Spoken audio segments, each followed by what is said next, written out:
For generations, astronomers have gazed upward, captivated by a star that has long dominated our night sky, a blazing crimson beacon resting in the shoulder of the Orion constellation. This celestial giant, known as Betelgeuse, has fascinated both scientists and stargazers alike. Massive, ancient, and inherently unstable, Betelgeuse is a red supergiant nearing the final chapter of its cosmic life. It has always stood as a symbol of impending transformation, an object poised at the very edge of collapse. Its brightness, variability, and sheer size made it one of the most studied stars in the galaxy. And yet, for all our technological progress, the timeline of its fate remained shrouded in uncertainty. Astronomers knew the end would eventually come, but they had no way of knowing exactly when or how spectacularly. That is, until now. With the advent of the James Webb Space Telescope, JWST, the most advanced space observatory ever created, we have crossed a threshold in observational astronomy. What once lay beyond our grasp, we now watch unfold in real time. The death throes of a star, captured moment by moment. For the first time in human history, we are not merely theorizing about the end of a massive star. We are witnessing it with our own eyes, and what we are seeing is nothing short of extraordinary. Betelgeuse, a star over 700 times the size of our Sun and nearly 20 times its mass, has begun its collapse. In 2019, astronomers around the world were stunned when the star dimmed dramatically over several months. The event ignited global speculation. Was this the beginning of the end? Had the countdown truly begun? Many suspected it might be a surface disturbance or a temporary expulsion of gas. But the truth, as we now know from Webb's data, was much more profound. Using its powerful infrared instruments, JWST peered through the dense clouds of gas and dust surrounding Betelgeuse to reveal a complex and chaotic scene. Magnetic fields are spiraling into disorder. Surface layers are convulsing, twisting, and bubbling with unimaginable energy. Giant plumes of plasma, thousands of kilometers wide, are being ejected into space.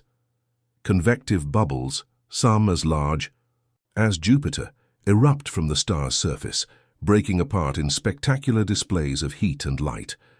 This is not just the slow fade of an aging star.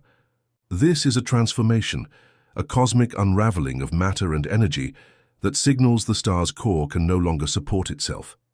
Deep within, the balance between gravity and pressure has been lost. The core is collapsing under its own weight, a process that, when complete, will unleash a supernova explosion of incredible magnitude.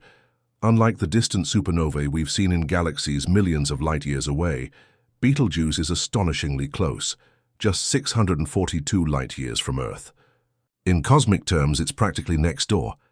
This proximity changes everything. For the first time, we are positioned to study the full anatomy of a supernova in real time, from the earliest tremors of collapse to the final explosion and its aftermath, and the implications are immense. A supernova is not merely the end of a star, it is also the birthplace of something new. These violent stellar deaths are responsible for creating nearly all the heavy elements in the universe: carbon, oxygen, calcium, iron, and beyond. Without them, Earth would not exist. Life would not exist. You and I would not exist. What Webb is capturing is not just a brilliant spectacle, it's a blueprint of creation. It's the universe showing us how it recycles itself, how it builds new stars, new planets, and potentially new life from the ashes of the old. In the depths of Webb's spectral data, astronomers have uncovered signs of previously unobservable phenomena. High-speed shock waves ripple outward from the core collapse, traveling through the star's outer layers. Discrete bands of light, encoded messages in energy, reveal the emergence of rare elements like technetium and yttrium, created only during the final explosive stages of stellar death. These fingerprints allow scientists to trace the path of matter across time and space, connecting the death of Betelgeuse to the formation of new worlds and ultimately the molecules in our very bodies. But this event is doing more than confirming what we thought we knew. It's challenging the boundaries of our understanding. JWST has also detected subtle distortions in the surrounding space, possible evidence of a gravitational ripple, a tremor in space-time itself. If confirmed, This would be the first time a visible supernova has been directly linked to gravitational wave data. It would be a historic moment, merging two fields, optical astronomy and gravitational wave physics, into one unified observation. We would not only be seeing the death of a star, we would be feeling it ripple through the very structure of the cosmos.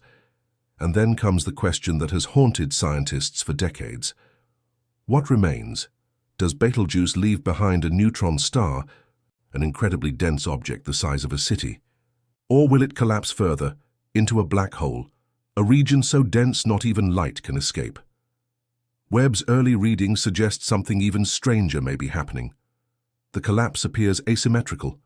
Material is not just being blasted outward, it's also falling back in. The magnetic field has broken down into chaotic fragments. Some astrophysicists now speculate that we may be seeing the formation of a new kind of stellar remnant, one never directly observed before, a possible intermediate object between a neutron star and a black hole. A long-theorized but elusive entity, a new class of cosmic relic. As Betelgeuse transforms before our eyes, many people naturally wonder, are we in danger? The short answer is no. Betelgeuse is far enough from Earth that its radiation, shockwaves, and debris pose no immediate threat to life here. However, its explosion will send a tsunami of electromagnetic energy through space. Gamma rays, X-rays, cosmic rays, all of which could affect interstellar structures between us and the star. Over the next centuries, this energy may reshape dust clouds, alter the pathways of starlight, and even influence the conditions under which new stars and planets form. It may permanently change how we see the night sky. In time, Betelgeuse will fade from Orion's shoulder. The brilliant red point we've known for millennia will be gone. In its place will be a swirling nebula, rich with dust, gas, and elemental debris. But the loss is not the end. It is the beginning of something new. That is the paradox of stellar death. It is both a funeral and a birth. From this explosion, new solar systems will form, new planets may emerge, and perhaps, in the distant future, new forms of life will arise, life that may one day look up into its own sky and see the ghostly remnants of the star that once was Betelgeuse. This story is not just about astronomy. It is about us. The elements forged in Betelgeuse's core, carbon, nitrogen, oxygen, iron, are the same elements that make up every cell in your body. Every heartbeat, every breath, every thought you've ever had is a product of stars that lived and died billions of years ago. To watch Betelgeuse die is to watch the cycle of life unfold on a cosmic scale. It's not just a scientific observation, it's a reminder of where we come from and a glimpse of where everything might be going. Thanks to the James Webb Space Telescope, we are witnessing one of the greatest transformations in the observable universe. We are not just spectators. We are participants in a shared cosmic history. And this event, this star, this death, this light, may echo across time longer than any civilization on Earth ever will. In the silence of space, Betelgeuse has begun its final act. But in its collapse, it has left behind a message, a cosmic letter written in light, energy, and matter. A message that began long before Earth existed and will continue long after we are gone. The universe has more to say. The question is, are we ready to listen?